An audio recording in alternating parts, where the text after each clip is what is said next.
right, so today I am honored to be sitting in a room, well, far apart from everybody, but with some absolute monster musicians, some of my favorite drummers of all time, and guys that are masters of what we're going to talk about today, which is playing with brushes.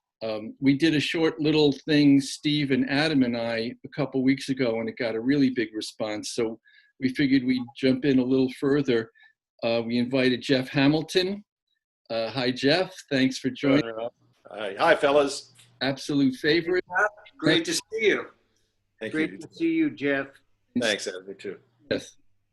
So, Steve, why don't you start us off with a question? Yes. Well, it's a question / comment, and I came up with this recently because I did a brushes Zoom chat for Vic Firth, and the moderator asked us like how we got started, how we like first studied playing with the brushes, and I realized for me and probably for most of us, I never took any kind of brush lessons at first. It was just something that a drummer needed to do to play the gig. And I'd be on a gig, and for the most part, I'd be on an acoustic gig. I didn't start out my gigging life only playing rock and roll. It was like part of it, but other gigs I'd be playing a wedding with a clarinet player and an accordion player. And so I had to play brushes. So I just got a pair of brushes and started playing. And there was no lessons involved. It was just trying to figure out what to do. And I just want to offer that as an idea. Like, you don't need to go and take all kinds of lessons just to get started. Just get a pair of brushes, use your ear, and get started. And that's the way I started.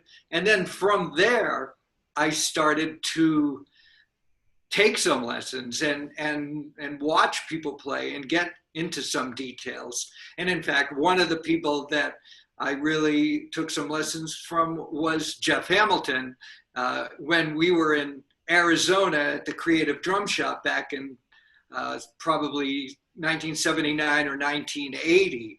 And at that point, then I started to refine my playing. But before that, it was just a matter of jumping in and getting started. So Jeff, do you want to jump in and comment on that? Yeah, I'm surprised at how bad your memory is. You were teaching me what to do that night. We stayed up till 4 o'clock in the morning, and all we did was ask each other what we do. So I appreciate you thinking that I was teaching you lessons, but we were definitely exchanging ideas as we exchanged drum sets earlier in the day, which caught the audience by surprise. You know, the big sunburst drum set. You know, what's Hamilton going to do with that? Absolutely nothing. That's what I did. But we got together, and like you, I think my beginnings with brushes were that. They threw in a pair of red-ribbed rubber Gene Krupa brushes, Slingerland brushes. That's it. Yeah, well, yeah. The Premier. Those are Premier. Yeah.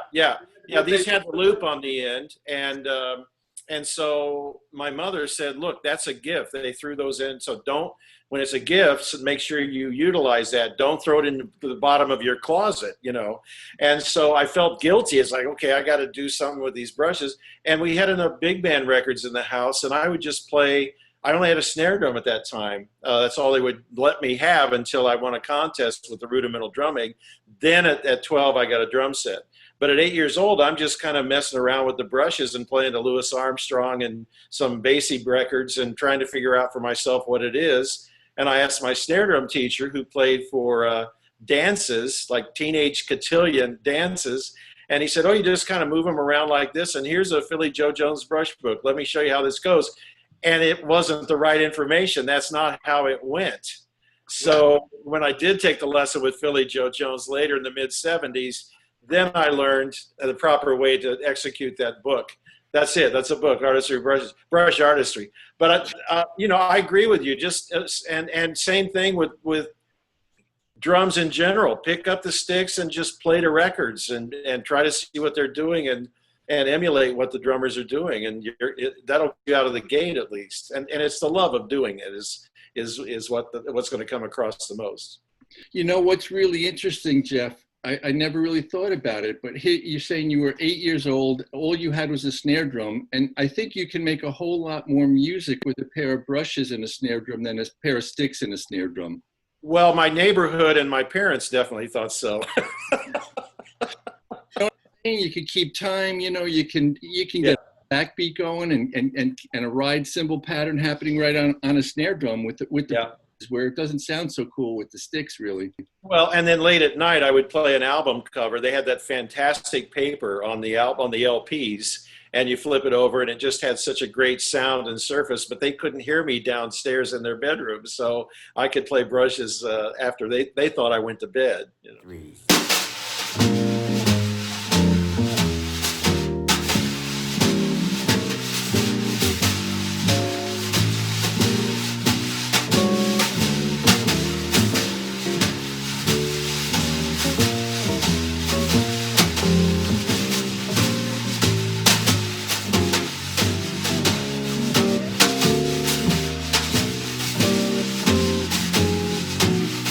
Pretty much like what the other gentleman said, I would listen to records and then I would just try to emulate what I heard. And watching different drummers as a young man, I would watch and I'd be very curious and pretty much, monkey see, monkey do. And then you'd hear a sound, you'd try to do something with it. And, it was one of those situations where, I would take a record. And like Jeff said, I used to practice on record covers.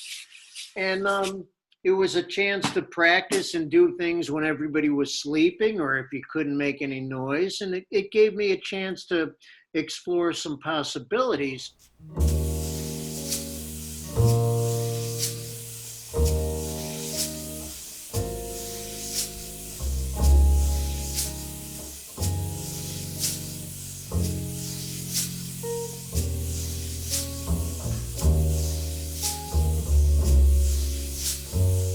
I have to admit, playing brushes definitely also helped my stick playing because it made me aware of that space between the beats.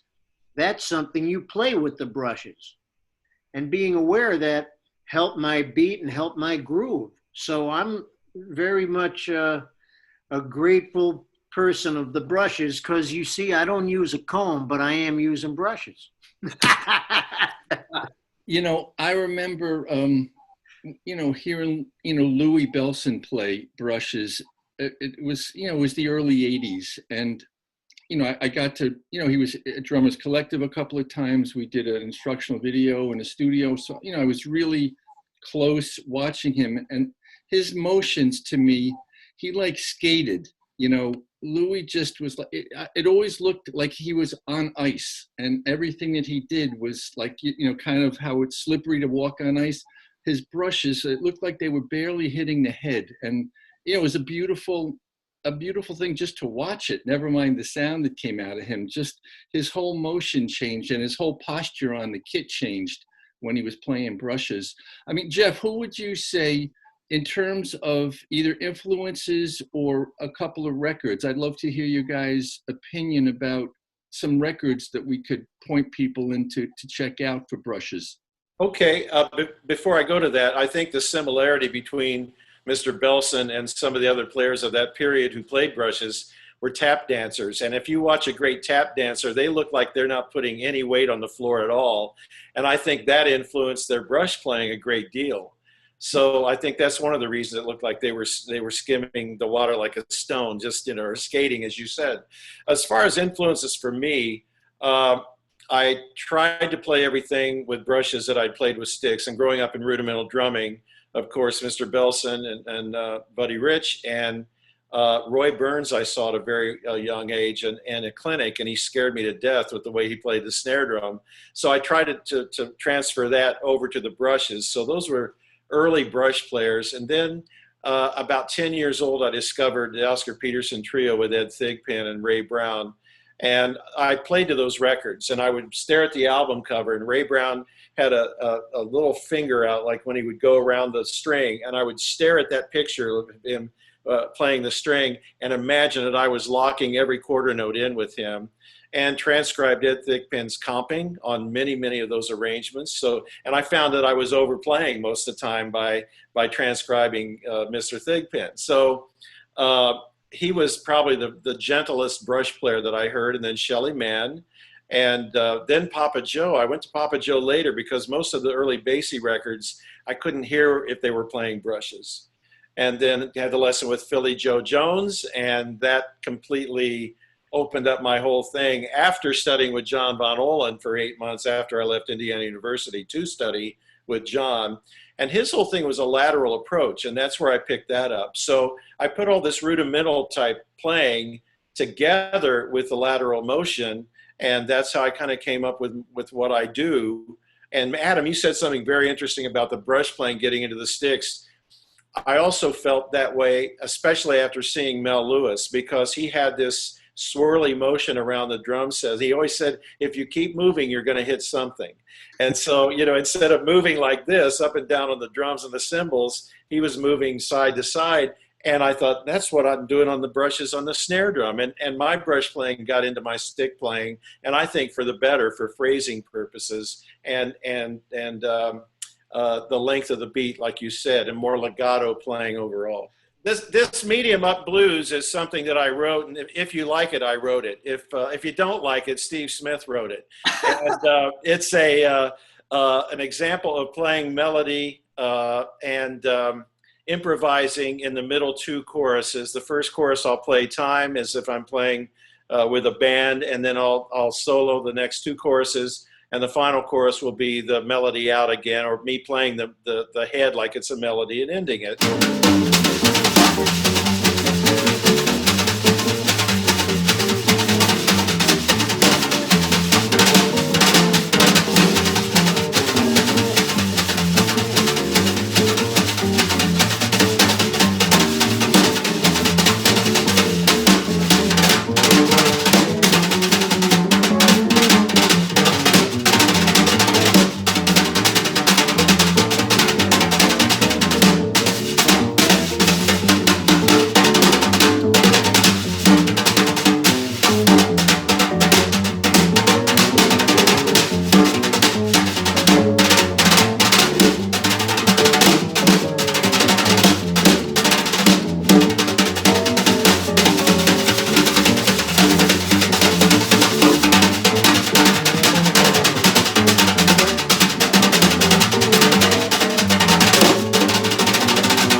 How about you? Who would you say some of your early influences were? Well, and I think Adam's going to relate to this, Mitch Mitchell. There was a Hendrix record, Axis Bold as Love, and the first tune on side one of Axis Bold as Love, Up from the Skies. Mitch, yeah, there you go. Mitch plays some really fantastic brushes. And and Ginger Baker played some brushes with Cream and also Blind Faith. So I heard those guys play brushes. I don't even know who all the different jazz drummers that I heard. I just heard a lot of jazz drummers play brushes on the records. But I have to say, like once I got more into it, a great album, when you asked about albums to listen to, is Live at the Pershing by the Ahmed Jamal Trio with Vernel Fournier on drums, and the way he played brushes. And I've seen some videos of them, and interestingly, like if I take my typical Vic Firth Heritage brush, and I don't always have the brushes all the way expanded like that. But I noticed when he played, he had just very, very tight, so there's so many different approaches that you can take. And for some reason, having just a very thin approach, that worked for him and sounded really amazing in that group. So that album is a classic. I think it was recorded in 1958. The first thing that I'm going to do is before I even play to a track, I'm just going to talk about my most fundamental brush approach.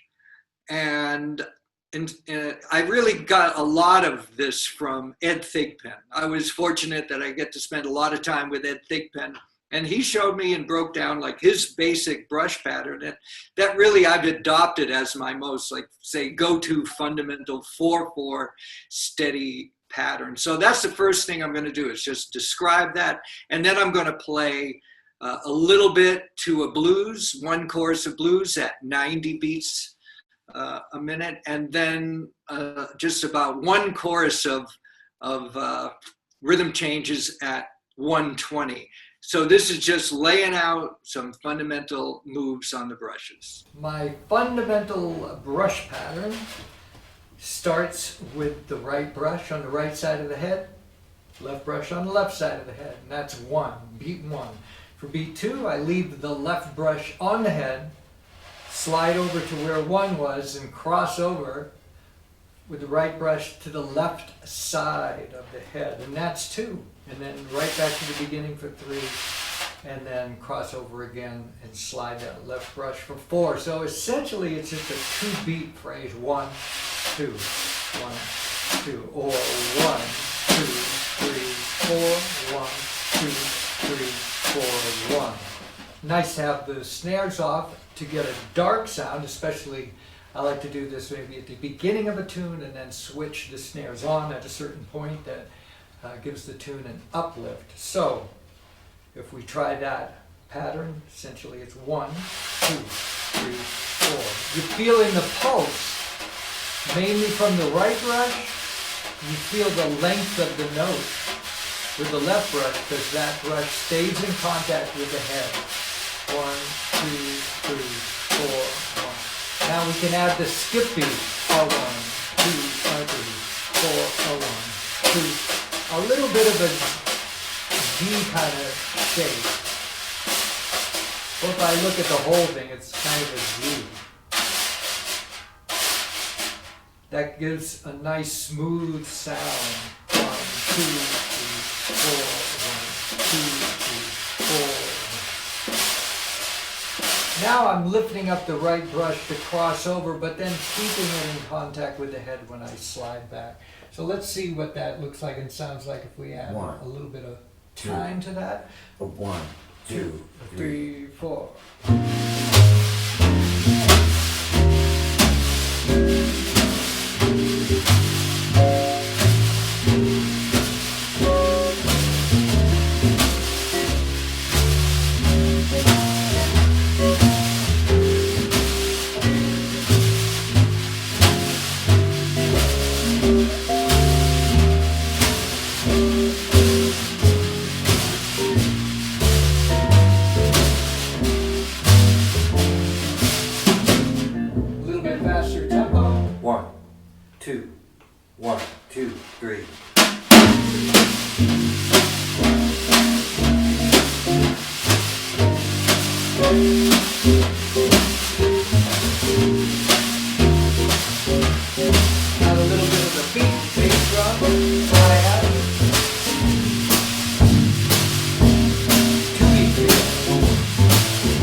Mention that I'm playing along to the tracks that come with the DVD, The Art of Playing with Brushes. It comes with a CD or a download. And these are the actual tracks that all the drummers in the DVD played along with.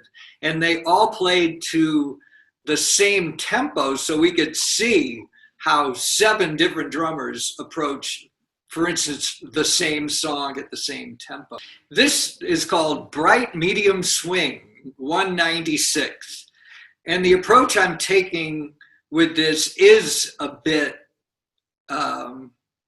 abstract and not around playing a repetitive pattern. So I'm breaking up the time a bit. I'm using the brushes, but with the whole kit. So I'm playing phrases that incorporate the brush or the snare drum, the bass drum, and the hi-hat, and just playing with some rhythms that it's in tempo, it's in time, but it's not just straight down the pike, kind of straight ahead playing. It's a little freer, it's a little more open and impressionistic, but nevertheless, it keeps time. It puts the main part of the timekeeping in a way on the bass player and the guitar player, and I'm getting a little more creative with it. So it's not really soloing. I'm still playing the role of an accompanist, but it's a little more abstract.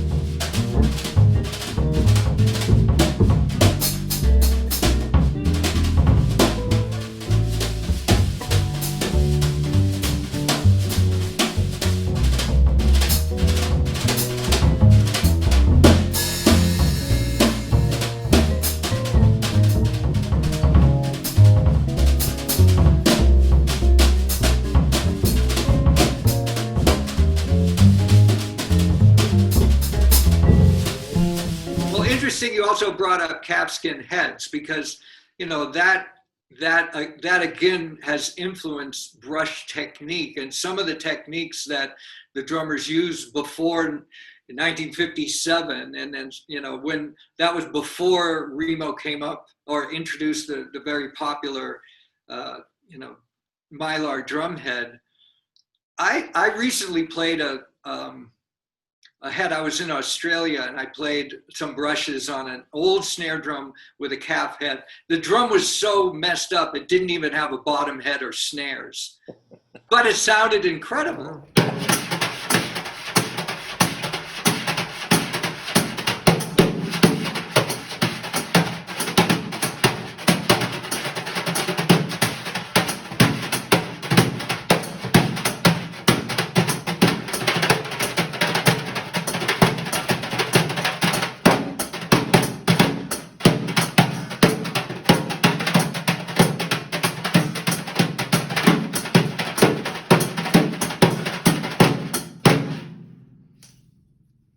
It was just the fact that it had this calfskin head. So that's because Steve Smith was playing it.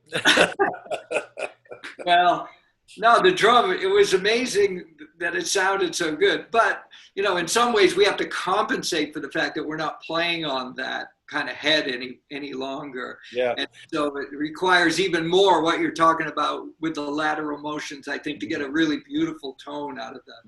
Mm-hmm. I played calfskin for 30 years, and Remo was getting frustrated that he couldn't get me to play the Mylar, and in fact, asked me to be a part of the development of the fiber skin heads. And he asked Billy Higgins, Louis Belston, Ed Thigpen, and I for our input, and we all gave him our input because we all played a lot of calf, and that's what he came up with. I switched to fiber skin heads because I was having difficulty playing the up tempos in Ray Brown's trio on a calfskin head, and then with Oscar Peterson, and I thought, I am not going to lose my job and be a purist and play a calfskin head, and be out of work. And that's when I switched to the plastic head, because it does help you bounce a little more at those up tempos. Right, and that's what I played, the Diplomat, the fiber skin Diplomat. That's it. Yeah, love that head. Adam, I noticed you brought a calfskin, head to the Playing with Brushes DVD that you and I. Yeah, I brought Mel Lewis's snare drum with the calf head on it. Heaven forbid I put something else on that drum. Strike me down. But a lot of the guys played that head and they loved it. Of course they did, because that was what they grew up with. Yeah. And I love the sound of calf, and there's a certain resilience also within a calf head that you're not going to find in a plastic head. You know, it's got a little bit more give. Like Jeff said, it may not have the same amount of tension and bounce that a plastic head does, but it will have a little bit more than you'll find in a piece of plastic. Plastic has a threshold and it'll break. You know, the calf will have a little bit more give to it. And I used calf for quite a while, but then when I started getting involved in louder situations, you know, it was kind of hard to fight Mike Stern with the calf head, you know. When I first moved to town, to Los Angeles, Nick Ceroli, rest his soul, and kindly enough, sent me in on a Ray Anthony big band job. And Marshall Royal was playing lead alto, Bill Watrous. I mean, it's just a great band. And they're all warming up, you know, on the stage. It was a dance. And Ray had a powder blue tuxedo on, I remember, with the crushed velvet light blue tie, and so everybody's warming up. I just picked up the brushes and played really quietly, and he bangs. I'm up on a riser, and he bangs on the top of the bass drum, and he says, "You can put those away. You won't be needing those." And I looked at him and I said, "You haven't heard me play them yet." And he turned around and left me alone. You know? Well, that bugs me when there's this stereotype about brushes or sticks, anything, you know. Just give me a chance to mess it up. So during our lockdown, I have been going to our local record store, and one of the albums I bought that I had when I was a kid was James Taylor's first album, With Fire and Rain. Mm-hmm. Now that's Russ Kunkel playing with brushes, and those tom fills are incredibly beautiful, and they're right up in the mix, and they're loud. Mm-hmm. And so he was playing time on the snare, but when it came time for the fills, he just played them with the brushes, and they sound amazing. Like, check that track out if you haven't heard it for a long time. It's pretty impressive. Yeah. So I have a question, and Jeff, you weren't there, but you know, a bunch of years back, Steve held up the DVD. We produced, Steve, Adam, myself, and my ex-partner Paul produced an instructional video called Playing with Brushes. I would love to hear, I don't know exactly how many years ago it was, but it was a bunch. And unfortunately, we've lost some of the gentlemen that we were able to film. But Steve or Adam, do you guys have, you know, one sort of watershed moment of either, you know, something that you saw, spoke to one of the guys, heard an answer, or, you know, something that mentioned to you at the sessions when we were filming? Well, I take it, Rob. I'll go. Is that I'll answer first. I watched the video the other night for the first time in many years. It was 2007 that we recorded it. Wow. And you know, it's an amazing education about brushes, yes, but it transcends that. It's really getting inside these guys' thinking when it comes to music.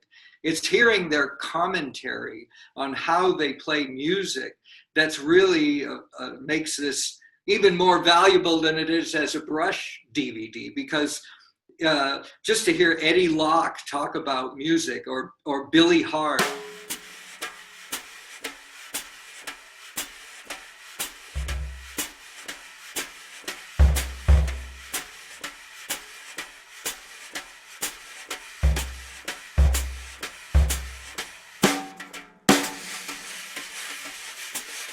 Charlie Persip, you know, Joe Morello.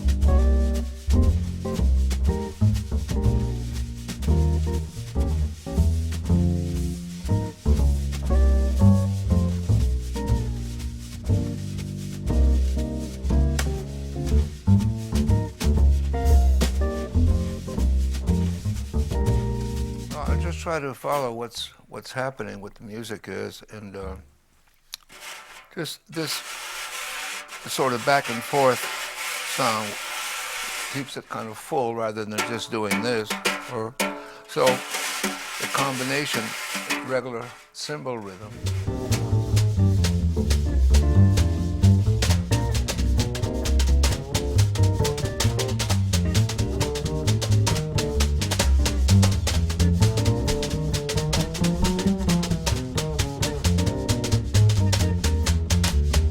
Ben Riley, all these guys, they're so pure and they're so insightful. And even though a lot of them are around the same age, funny enough, in a way, they come from different eras and they talk about the music very differently. Like Eddie Locke really goes back to like a Papa Joe era, and the way he plays is so deep in the pocket and really, really totally grooving and swinging. And then, Joe Morello, they're around the same age, but coming from a completely different place. Also, Charlie Percept, who comes out more like the bebop guy.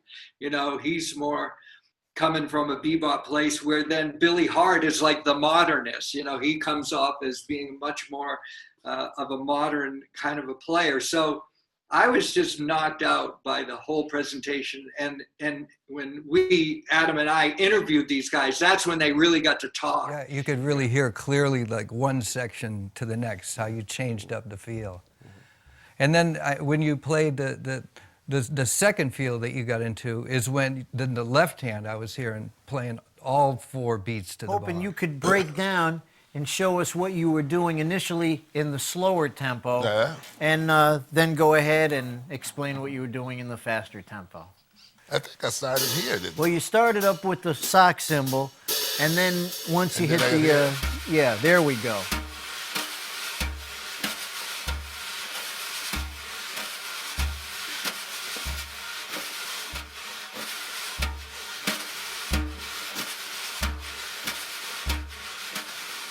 This beat here. Right. Okay. So the left hand is doing what by itself?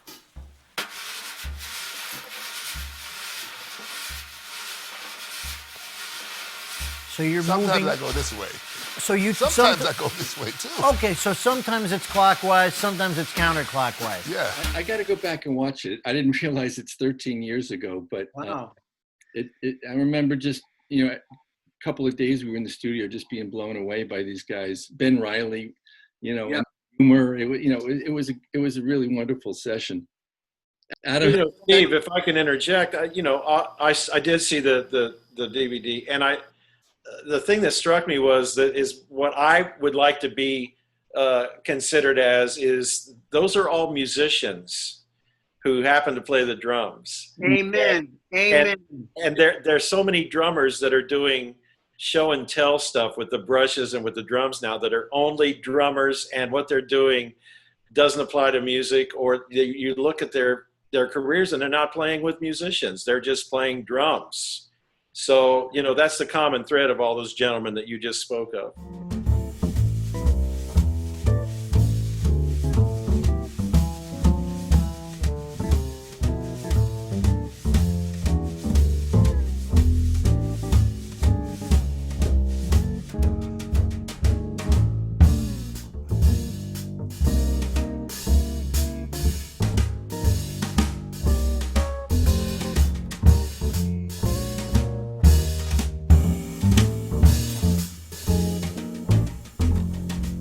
I've gotten re-inspired with, a lot of energy's going towards people playing with brushes. I think the fact that they're home and they need to play and they want to play, but they don't want to play too loud. And that's great. And just if some of us talking about this inspires people, I think that's really wonderful. And there's just get some brushes and get into it. Start having some fun with them.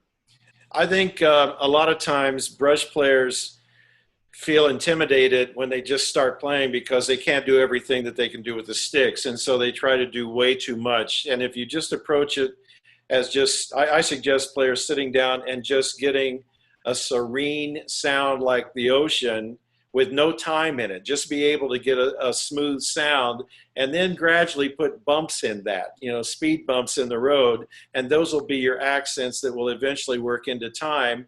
And a lot of times you come up with your own kind of stroke and your own process of playing, and instead of, we see all these online shots of people who think they're brush geniuses, and they're, it's all up in the air. It's like the Joe Morello story. Fellas, I don't know if he told this on the DVD, but his vision was terrible. And he walked into the local place and sat at the end of the bar there in New Jersey, and this drummer had all this stuff going on up here, but downstairs it was like, there's nothing happening on the drum, but it was beautiful up here, And the bartender comes over to Joe and he says, "Hey, Joe, this guy's really great, huh?" And Joe could hardly see him. And he says, "Well, I don't know, but whatever he's doing doesn't record very well." So I think we gotta approach the brushes from playing music. And then every motion that I learned from Philly Joe, which Mel Lewis hated me doing. You don't need to do all that stuff. Keep your hands on the drum, But there was a reason for every motion that Philly Joe showed me where you land gracefully. You come from in the air and land gracefully on the drum head, and you get a different sound that way. And Philly Joe also said, you got to be pretty when you play the brushes, But I think, every motion that he did make had something to do with what was at the end of that motion to play beautiful music. And the other thing is, don't take yourself so seriously.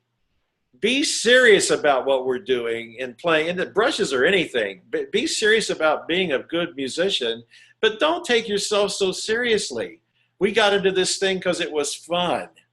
And we need to still have fun. I mean, all of us on here are still kids mentally, and we can't wait to get to the drum set and have more fun. But there's so much analyzing going on that I don't think people can let themselves do that. I would encourage people to just take a breath and back off of that a little bit and realize why did I get in this in the first place? Amen, baby. It was because it's fun. Yeah. And let's remember that word, play. Play. It's actually meditative. I'm sorry, Adam. Yeah, you're right, man. Yeah, getting that sound is actually meditative. And if I'd come home in a funk from something, a session or whatever, and I'd be just madder than hell, I'd just go out to the drum room and sit down and pick up a pair of brushes and play slow ballad quarter notes, and you feel your shoulders drop, you start breathing slower. I mean, it's like, hey, nothing else matters now. I've got the brushes in front of me, Nice. Yeah, I love that. Yeah. Well, listen, guys, thank you. I really appreciate the time today. It's a pleasure to spend time and hear your wisdom and pearls of knowledge. I mean that really. Thanks, Rob. Thanks for putting this together. Thank you. Really appreciate you being here, and be safe out there, and we'll talk soon. Yeah, I appreciate the opportunity to learn from these two gentlemen too. We're always learning. Our ears are always open, and thanks for the opportunity, Rob. It's great to work with you again. Thank you. Gentlemen, thank you all. Stay safe. Rob, thank you. Jeff, all the best with the bride. Thank you. Yeah. Say hello. Yes. Everybody, thanks to everyone, and be careful out there. Okay. Thank you. Thank you.